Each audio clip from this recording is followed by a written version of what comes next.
way. We put the cup, the warm water in the cup. And I'm like, that's not how you heat your bottles. Who cares, nigga? He good, he fat. We're gonna get a bottle warmer soon, y'all. We're not gonna look so ghetto. Yeah. And a bottle cleaner. Yeah. Oh, we got a bottle cleaner. No, we got a cleaner. Look at that. That's my son.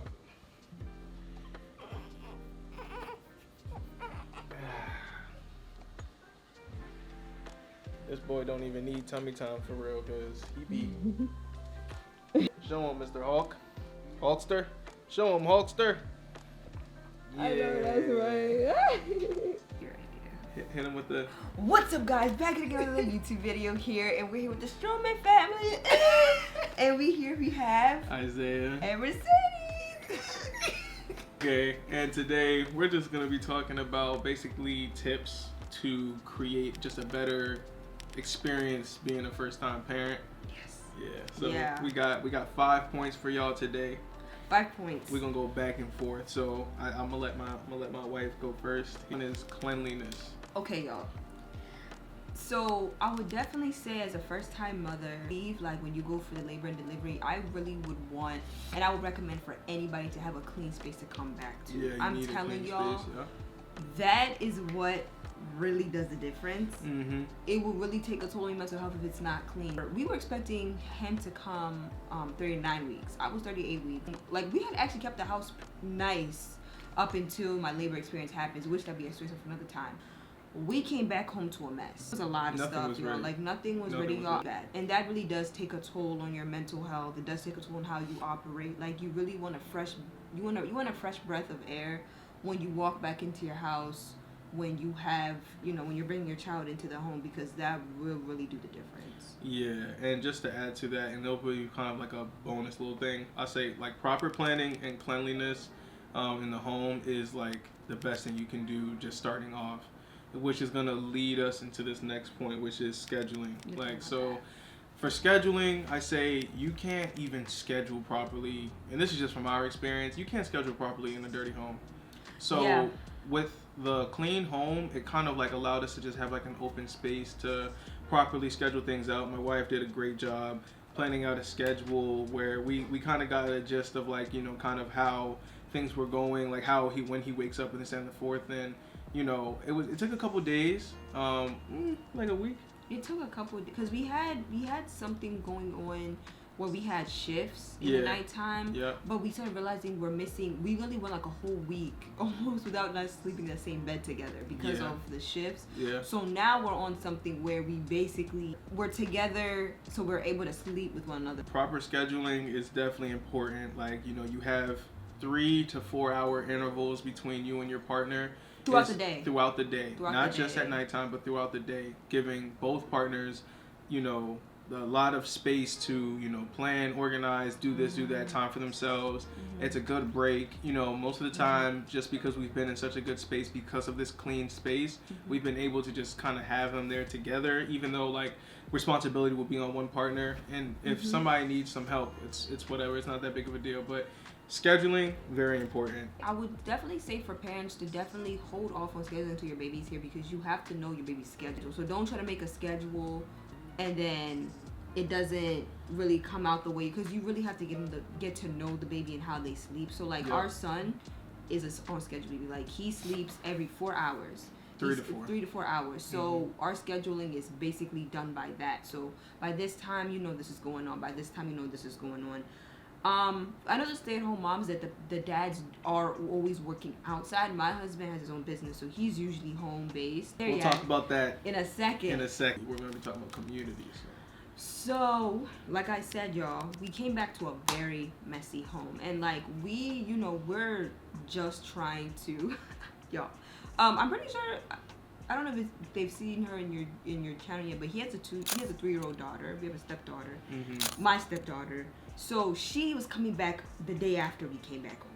Okay, so we literally, y'all, like, I'm telling you, we didn't have time to really adjust. I feel like we're cleaning and we're not getting anywhere. Felt like we weren't getting anywhere. Like, we were in actual circles. Like, we almost invested in getting a cleaning service. Yeah. So then that's when we really reached out to communities, that people that are around us who even always offered to help clean. He had a friend come over the day that Isaac was born to help make the crib. Shout out to Jordan. She helped organize his room a lot. Yeah. A lot of the work is a lot of done. She really did a lot of building the crib. And my guy Dominic helped like organize, because I just needed help organizing.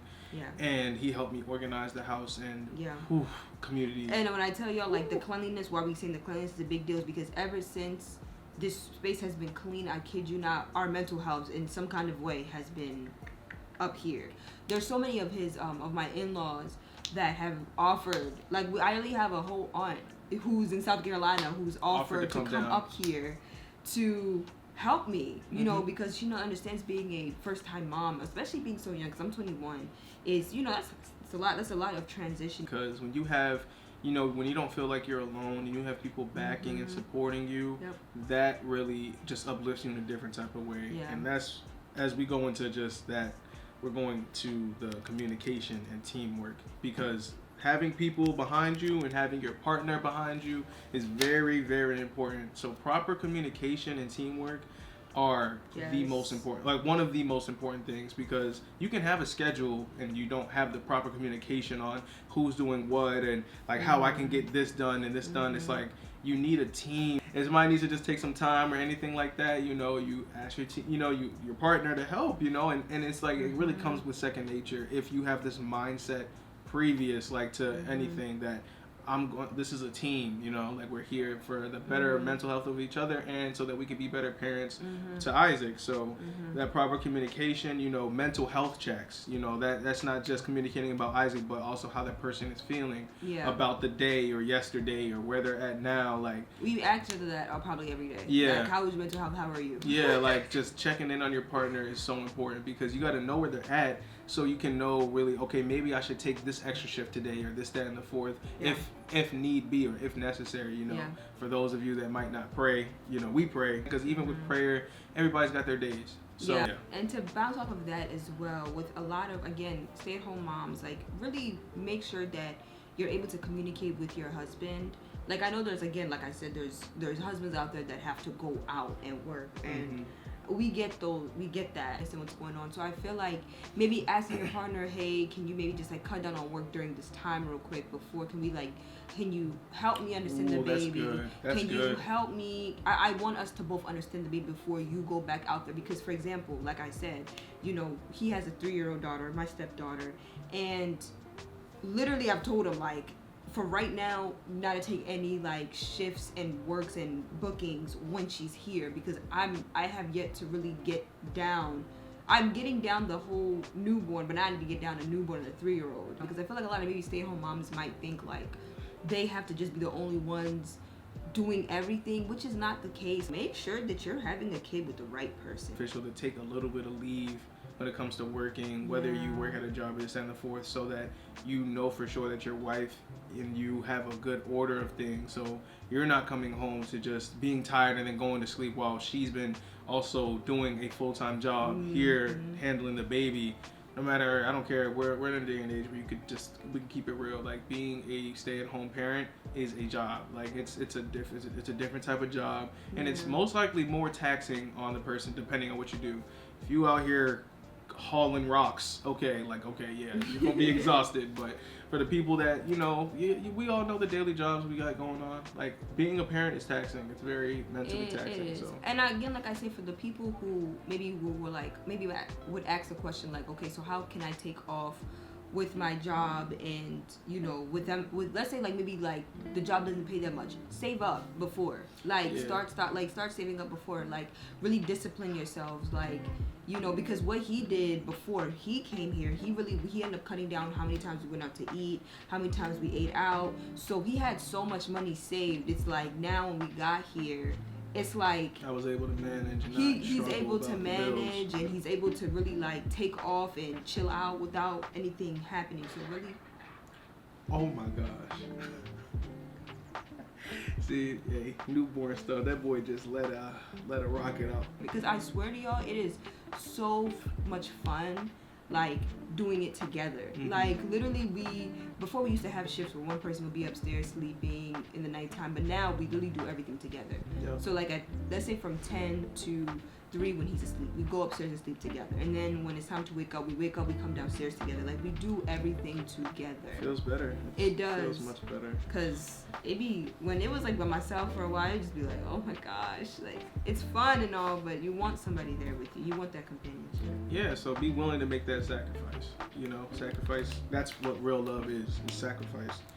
And our last point here is naps. You gonna need a nap.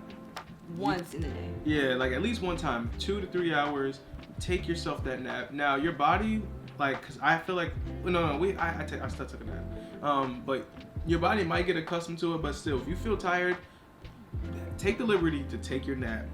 Let your partner know, hey, even if it's your shift, not your shift, doesn't matter. You feel like you are tired, go get some sleep, cause you having that energy, it's going to be better for the whole entire day. The whole day. House, for everybody, the attitude, for everything. Everything. So take your nap. Take your nap. Don't feel bad. Don't feel bad about it. Oh, you know what? A bonus point. What? Make sure that your wife or your partner. I mean, guys, we're I think we're pretty chill, but take time to make sure that your partner can have some time to go out, get a break, relax. Relax. In the words of my man's Kevin.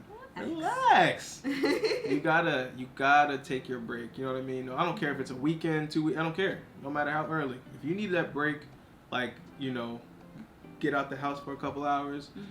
Do so. You know, make sure that your partner doesn't feel confined. That's very important. Yeah, time.